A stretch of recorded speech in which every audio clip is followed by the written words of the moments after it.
Yelrigu namaskara. Yelrigu namaskara.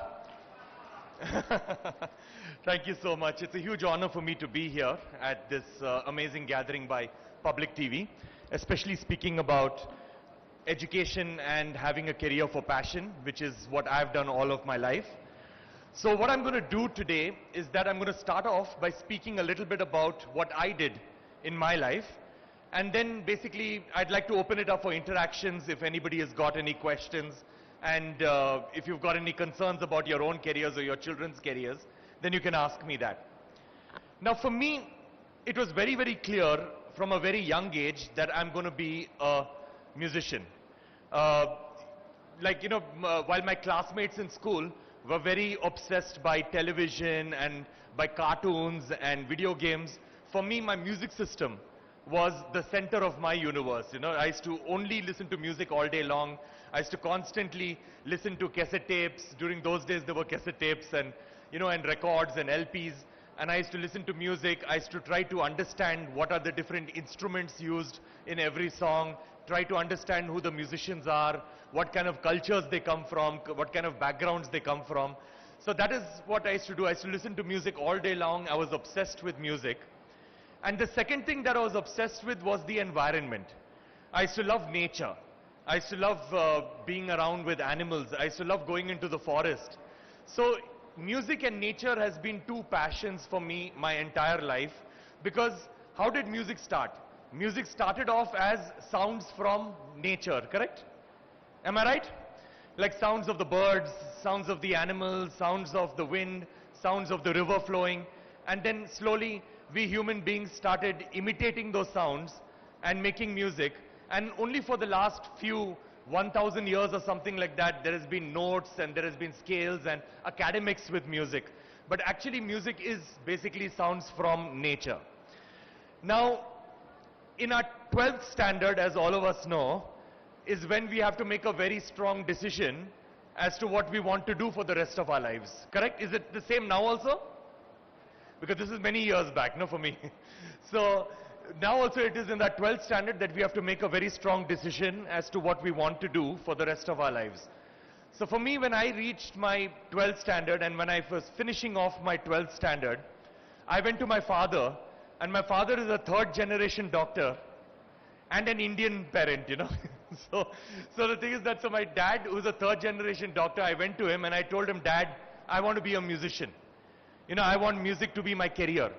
I don't want music to only be my hobby. I want music to be my career. I want music to be my profession. And I want to do music for the rest of my life. So my father looked at me as if I was, as I was making some kind of a joke or something like that. And he told me that music is not a career. Music is a hobby, What are you going to do? What is going to be your profession? And then I told him that, no, I want music to be my profession. And my father was very, very angry. So then after a lot of fighting with my parents, a lot of, pushing and a lot of arguments, my parents and me reached a compromise that I would finish off a degree in dental surgery. I would do a BDS degree. And once I do the BDS degree, they will never question me again. They will never tell me what to do for the rest of my life. So that's what I did. For 5 years, I went to dental college. I've studied BDS. In the mornings from 9 to 5, I would be studying BDS in college. And from 5 o'clock to 2 o'clock in the morning, I would be in a studio and I would be recording music and composing music. So that's what I would do. Every day I would be working from morning to late night. Morning time, as I said, I would be in college and I would be studying dentistry. And in the evening time, I would be doing music. And then at the end of 5 years of doing this, I did not know anything in dentistry, but I got a degree certificate.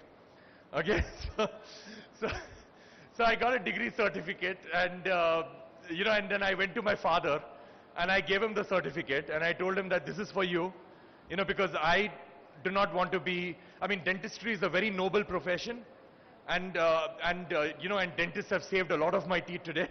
But the thing is that it's not my passion, and it's not for me. For me, I want to be a musician. So I explained to him that you can keep the degree since you wanted it.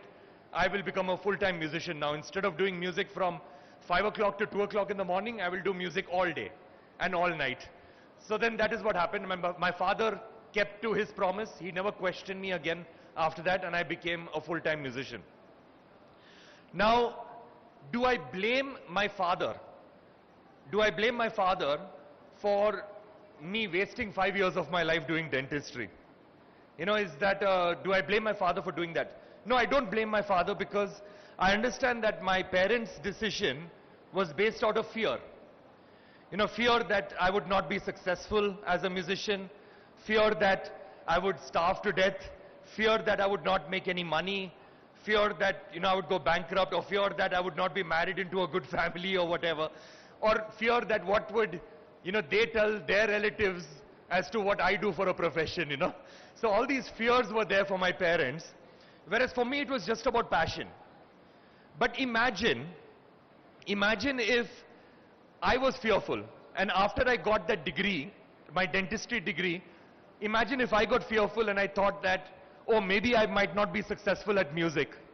You know, maybe let me just become a dentist, because it is a clear-cut path. I just have to have a clinic, and, you know, and I'll make money, and then maybe let me do music as a hobby. Imagine if I was fearful. Then what would happen is that I would have a clinic. I would go to that clinic from 9 o'clock in the morning to 5 o'clock in the evening, okay? The whole day I would be doing procedures on my patients, and while I'm doing these procedures, all that I would be thinking about is, when can I go back home and play on my guitar? When can I go back home and play on my piano? When can I go back home and listen to music? In such kind of a situation, would any of you like to come to me for a tooth extraction? Would any of you like to come to me for some kind of a surgical procedure? Absolutely not, right? So it is very important for you to take up a profession which you are passionate about. It is very important for you to take up a profession because if you are not happy, then the people around you will never be happy. Your family will never be happy, and that is the only way to make a beautiful country, that if everybody are just happy professionals and happy doing what you're doing. So then anyway, moving forward, what happened is that then I started off my musical profession doing commercials, you know, jingles for television and radio. You know, you see these advertisements on television, you hear advertisements in radio. I was composing the music for that. So I did that for about 13 years, and I was very successful. I was doing music for every single brand like Google, Microsoft, Airtel, Vodafone, Suzuki, Yamaha, Pepsi, McDonald's, Coca-Cola, you name the brand and a competitor, I was creating music for them. So I was, after doing this for many years, I realized that these big brands like Google, Microsoft and all these big brands, they have understood how powerful music is. They've understood music is so powerful that they're ready to pay me a few, like 2-3 lakh rupees to make a piece of music for them to sell their product. Because they're always trying to sell a product, correct? So they are spending this much of money on me to make a piece of music so that they can sell a product. And not only that, they're spending like crores of rupees to put that ad which I have created on television and on radio to air it. So they are spending so much of money because they've understood that music is such a powerful medium and such a powerful language to communicate with people. You know, so that is when I realized this, that music is so powerful. So why am I not using music, you know, as a powerful language? I feel strongly about the environment. I feel strongly about social causes. So that is when I decided that every single piece of music that I make is going to be about social causes, is going to be about environmental causes, and I'm not going to do any form of commercial music.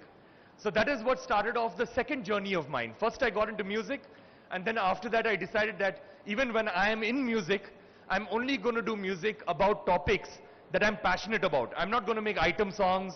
I'm not going to make, you know, love songs or commercial film songs. I'm only going to make songs that create positive social impact, which is about society, which is about the environment. Now, when it comes to a career of passion like music or arts or drama or, or dance or filmmaking, the thing is that it's a very, very tough career. It is a very, very difficult career simply because there is no traditional career path. You know, if you study engineering, then you know what is going to happen. You have to finish off your engineering, then you'll get campus selected, or you have to go for a job, then you try to do an MBA, you rise up the ladder, the corporate ladder, you get this much of salary in the beginning, you'll get this much of salary later on, you change your job. So basically everything is understood and it is a traditional career path. But when it comes to a passion career like music or like drama or dance or filmmaking, there is no traditional career path. So what happens over here is that you have to make your own path. You have to decide what you have to do in your life, like how I decided. In the beginning I would be doing commercials, later on I would be doing music for society. So you have to make your own path, and that is very, very difficult because that requires much more hard work than a traditional career path. Also, the other problem that a lot of people who are doing careers out of passion, like musicians or filmmakers or, as I said, you know, dancers or whatever, they feel that if they join that career now, they want to make money today, which is not correct. Because even for engineering, you have to go to 4 years of college. So why can't you study these art forms also? Why can't you study music? Why can't you study dance? And go like how you would go to a regular college, work hard, rise up the ladder, and then make money. So it is important to understand that there is a lot of hard work involved.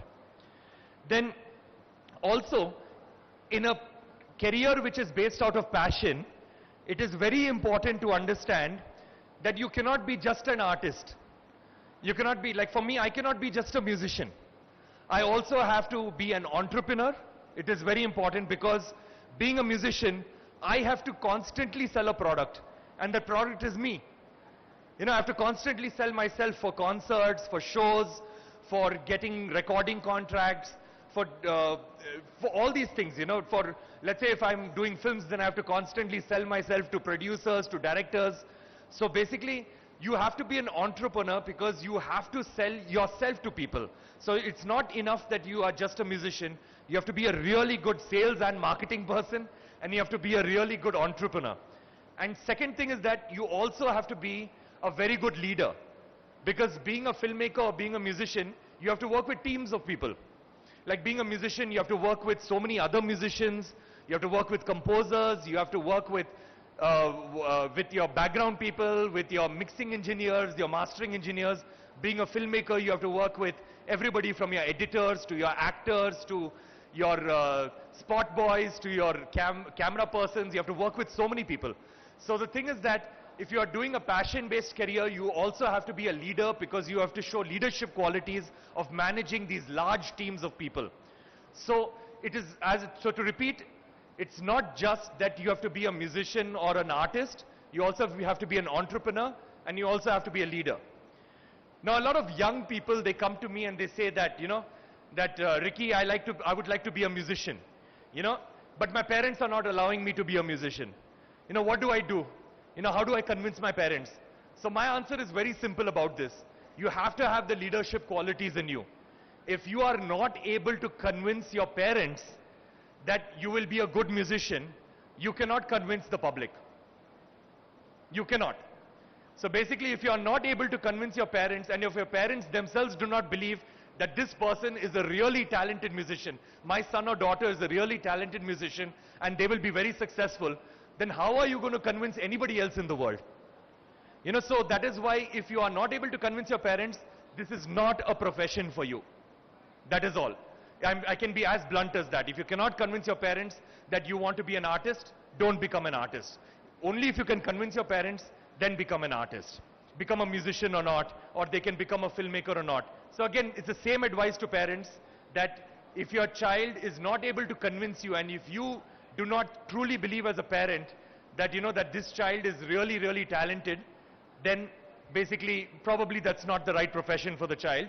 But at the same time, it is very important for parents themselves to inculcate values in their children, you know, like honesty and hard work and, you know, and dedication and, you know, and loyalty, empathy, kindness, compassion. All of these qualities should be imbibed and inculcated in your children.